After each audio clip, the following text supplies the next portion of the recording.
ब्रह्मा जी भगवान शंकर को नहीं पहचान पाए, और नहीं पहचान पाए तो उन्होंने ब्रह्मदेव ने स्वयं भगवान नारायण से कह दिया था कि मुझे मेरे पिता का नाम मालूम है कि आप मेरे पिता हो, पर क्या आपको आपके पिता का नाम मालूम है कि आपका पिता कौन है?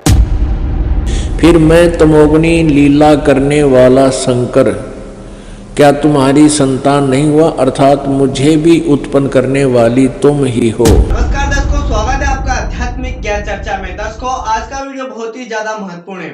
दोस्तों, आज के वीडियो में हमारे साथ में प्रदीप मिश्रा जी और दूसरे नंबर जगत गुरु तत्वदर्शी संत रामपाल जी महाराज जी। दोस्तों, आज के वीडियो में हम जानने वाले हैं कि ब्रह्मा, विष्णु और महेश, इन तीनों भगवान के माता पिता कौन हैं।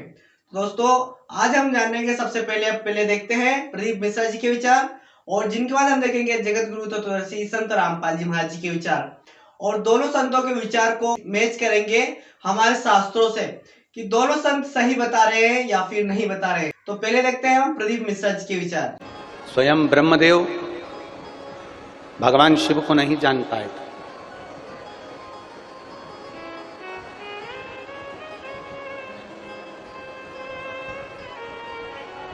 ब्रह्मा जी भगवान शंकर को नहीं पहचान पाए, और नहीं पहचान पाए तो उन्होंने ब्रह्मदेव ने स्वयं भगवान नारायण से कह दिया था कि मुझे मेरे पिता का नाम मालूम है कि आप मेरे पिता हो, पर क्या आपको आपके पिता का नाम मालूम है कि आपका पिता कौन है? भगवान ब्रह्मदेव, भगवान ब्रह्मा स्वयं कह रहे हैं भगवान विष्णु से कि आपके पिता का नाम क्या है, आप स्वयं बताओ। और भगवान देवादिदेव महादेव का नाम लेने में मेरे नारायण पीछे नहीं हटे। मेरे भगवान विष्णु ने उसी समय कह दिया कि मेरे पिता भगवान देवादिदेव महादेव भगवान शिव है। जैसे कि दर्शकों, अभी हम देख रहे थे श्री प्रदीप मिश्रा जी के विचार। उनका कहना है कि ब्रह्मा जी के पिता विष्णु जी है और विष्णु जी के पिता शिव जी है। तो चलिए अब हम देखते हैं जगत गुरु तत्वदर्शी संत रामपाल जी महाराज जी के विचार। क्या संत रामपाल जी महाराज जी भी यही बताते हैं या फिर अलग बताते हैं, और हमारे शास्त्रों में क्या प्रमाण है? पवित्र हिंदू धर्म के अनुयायी जो हैं हिंदू, ये ब्रह्मा विष्णु महेश को अजरो अमर मानते हैं दंत कथा के आधार पर, लोक वेद के आधार, जबकि इनकी जीवनी में लिखा है कि इनका जन्म मृत्यु होता है, इनके माता पिता हैं।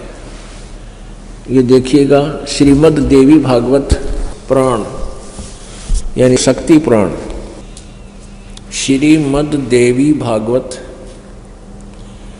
सचित्र मोटा टाइप केवल हिंदी, गीता प्रेस गोरखपुर, इसके तीसरे स्कंद में 123 पृष्ठ पे है।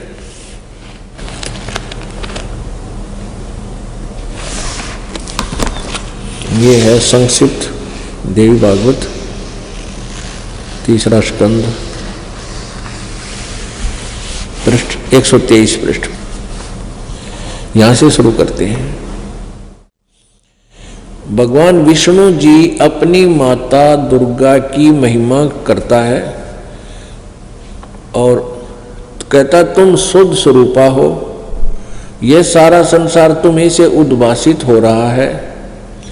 मैं ब्रह्मा और शंकर हम सभी तुम्हारी कृपा से विद्यमान हैं।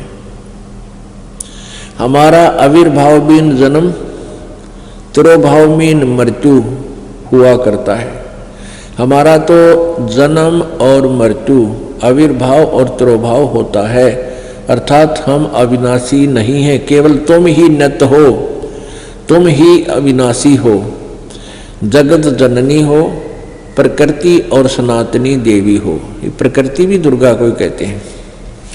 अब यहाँ देखिएगा, भगवान शंकर बोले देवी यदि महाभाग विष्णु तुम्हीं से उत्पन्न हुए हैं, प्रकट हुए हैं, तो उनके बाद उत्पन्न होने वाले ब्रह्मा भी तुम्हारे ही बालक हुए। फिर मैं तमोगुनी लीला करने वाला शंकर क्या तुम्हारी संतान नहीं हुआ, अर्थात मुझे भी उत्पन्न करने वाली तुम ही हो। शिवे संपूर्ण संसार की सृष्टि करने में तुम बड़ी चतुर हो। इस संसार की सृष्टि स्थिति और संहार में तुम्हारे गुण सदा समर्थ हैं। उन्हीं तीनों गुणों से उत्पन्न हम ब्रह्मा विष्णु एवं शंकर, यानी रजगुण ब्रह्मा, सतगुण विष्णु, तमगुण शिव जी शंकर नियम अनुसार कार्य में तत्पर रहते हैं। अब इस पवित्र पुराण ने तीसरे स्कंद में 123 पृष्ठ पर यह स्पष्ट कर दिया कि ब्रह्मा विष्णु महेश ये तीनों नासवान हैं और दुर्गा इनकी जन्म देने वाली है, इनकी माता है, जननी है। अब देखिएगा श्री शिव पुराण ब्रह्मा विष्णु महेश का पिता कौन है ये सिद्ध करने के लिए भगवान सदाशिव हैं।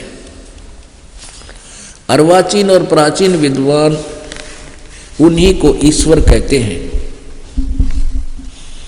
एक समय एकाकी रहकर स्वेच्छानुसार विहार करने वाले उन सदाशिव ने अपने विग्रह से स्वयं ही एक स्वरूप भूता शक्ति की सृष्टि की, जो उनके अपने श्रीअंग से कभी अलग होने वाली नहीं थी। उस पराशक्ति को प्रधान प्रकृति गुणवती माया बुद्धि तत्व की जननी विकार रहित बताया है। अब आप जी को दास ने सृष्टि रचना सुनाई है, उसमें बताया था कि उसे अंदर से परमात्मा ने वह दुर्गा निकाली थी। और ये ज्ञान एक बार कबीर जी ने परमेश्वर ने आकर ब्रह्मा को बताया था, लेकिन ब्रह्मा ने कुछ सुना कुछ ना सुना, काल प्रेरणा से स्वीकार नहीं किया। लेकिन वो याद से उसका थोड़ा थोड़ा वो बता रहा है। उस पराशक्ति को जो काल के अंदर से निकली थी, उस समय एकाकी रहकर स्वेच्छा अनुसार विहार करने वाले उन सदाशिव ने अपने विग्रह मन शरीर से स्वयं ही एक स्वरूप भूता शक्ति की सृष्टि की, जबकि परमेश्वर कबीर जी ने इस काल के अंदर से दुर्गा को निकाला था, जो उसने खा ली थी, जो उनके अपने श्रीअंग से कभी अलग होने वाली नहीं थी। उस पराशक्ति को प्रधान प्रकृति गुणवती माया, दुर्गा को प्रधान भी कहते हैं, पराशक्ति भी कहते हैं, प्रकृति भी कहते हैं, और बुद्धि तत्व की जननी तथा विकार रहित बताया है। वह शक्ति अंबिका कही गई है।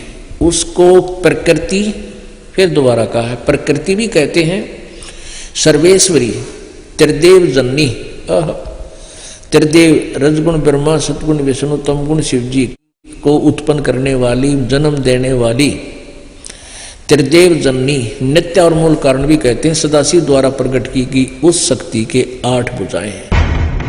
दोस्तों अभी आपने देखा कि ब्रह्मा विष्णु और महेश के पिता सदाशिव है। गीता जी अध्याय 8 के श्लोक 13 में उनका केवल एक ओम मंत्र है, और इनका ब्रह्मा विष्णु महेश तथा सदाशिव इन तीनों चारों का जन्म मृत्यु हुआ करता है। अब गीता अध्याय नंबर 4 के अब श्लोक नंबर 5 को देखें और 9 को देखें। गीता अध्याय नंबर 4 और ये 5वां श्लोक है।